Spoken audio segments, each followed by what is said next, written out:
Welcome to another video by Get It Done Home Repairs. Today's project is we're going to be repairing some damage to the drywall. As you can see, there was something on the wall here that when taken off, it had an adhesive on the back of it, and when it came off, it tore the paper with it. Now, as you may know or may not know, if you come in here and you try to put the drywall spackle over the top of this, the all-purpose joint compound, you'll put it on there and it'll look good when you first put it on.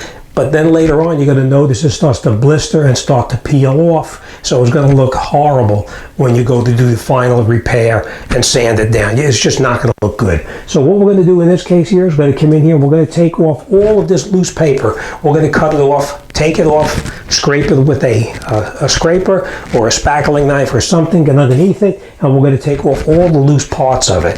You may also need a utility knife to come in here and cut any place that did not peel off and you don't want to rip it back further. You can score with a utility knife so that you don't do any further damage to the paper already. Let's get in there, let's get started. First the utility knife and then our scraper.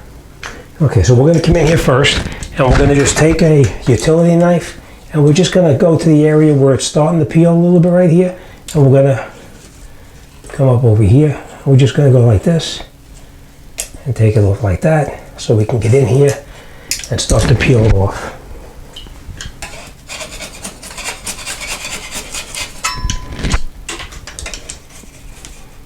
Anything that is even the slightest bit loose, you want to take it off. Now frequently you'll make the hole in the wall a little bit bigger by doing this, but that's okay. We're going to put that sealant over it and we're going to take care of it. Okay, now before I cut that further back, let me bring you in there and show you what I did. So you just score it just a little bit, just like that. And now we'll get underneath it with the utility knife or with our scraper, and we'll scrape it away. But this is what I was telling you about. You see that paper right there? That stuff has got to come off as well. This is okay. And this, of course, we're going to repair that during our mud job. And basically what you're going to do is you're going to take your utility knife or spackle tool or whatever, and you're just going to dimple it in just a little bit. Just like that, because that way the drywall later on will go in there. This we're going to peel back a little further, and these will take off now.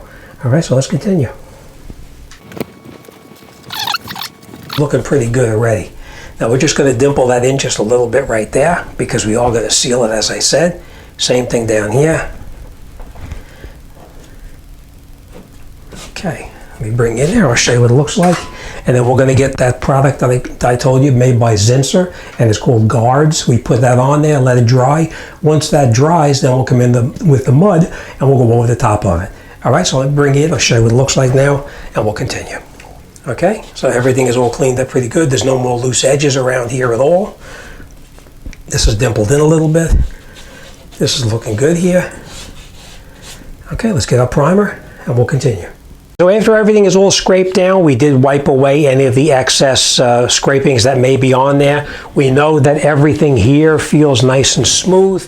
There's no rough edges. All of the loose pieces now are off. We have our sealer right here. And now this one here, this Guards, I told you about this one. This is made specifically for this kind of a problem right here. Is there other products you can use? There probably is, but this just happens to be the one that I'm using. Now this is not a paid endorsement, just so you know. This just happens to be the product that I'm using right here for this particular job. All right, so we have our paintbrush and we have our Guards. So let's open it up, let's paint it on. And then this takes a couple of hours to dry. I believe it's probably 3 or 4 hours to dry thoroughly. I'm gonna let it dry overnight before I come in and put the spackle over the top of it to try to correct this problem right here. All right, so let's open it up, let's paint it on, and let's get to the next step. All right, so let's put it on. I just want to warn you before you put it on, the sealer is very liquidy, so be very careful. When you put it on, it will tend to run down the wall, so use it very sparingly, okay? Okay, so that's it. We're going to let this dry thoroughly. We're going to let it dry overnight. We'll come in tomorrow. We'll put the spackle over it and we'll finish this job off. Now, I will tell you this, that this item, I do like it because this is actually a warm water cleanup. There's no mineral spirits or throwing away the tool that you're using. You can clean it up with normal soap and water to use the paintbrush again in the future and you don't have to throw it away. I will tell you this too, there's lots of other products out there that you can buy. This just happens to be the one that I particularly like to use on a job such as this right here.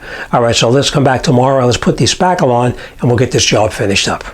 Okay, so now after our guards sealer has dried, we touched the wall, we feel everything feels nice and smooth in here.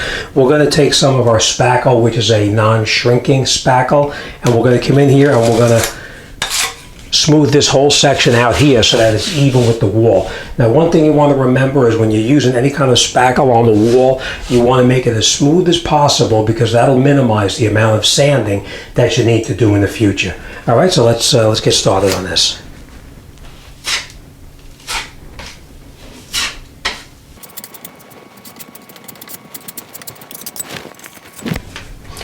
Okay, so now after we have the spackle spread onto the wall, we're going to take our larger knife like this and we're going to just smooth it down just like that.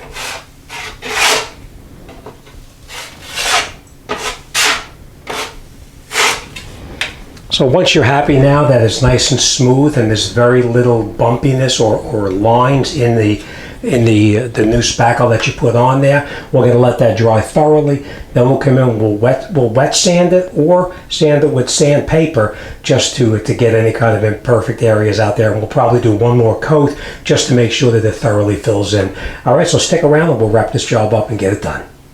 Okay, so now that our spackle has dried overnight and it's thoroughly dry to the touch, there's no more moisture in it, we're going to come in here with a very fine sanding block. This is made for sanding spackle, or you can use just sandpaper too. You can use normal sandpaper. You can use probably a 220 is probably going to be a nice grit sandpaper to use. And then we're going to come in here and we're going to sand it very lightly until it's smooth. If it is a little bit rough and there's a little bit of like a texture to it that you're not happy with, you can come over later on and put a second coat of the spackle over the top of it to make it a perfect job. I would recommend that when you're sanding, have somebody stand there with a vacuum so that you can suck up all of the dust that's going to come off from the sanding, because even though you may think it's going to drop to the floor, it's going to make pretty much of a mess because it's a very, very fine powder that comes off. All right, so let's get in there, let's sand a little bit and see if we're going to be happy with it. It's going to be a little noisy because I'm going to have the vacuum on, so be prepared.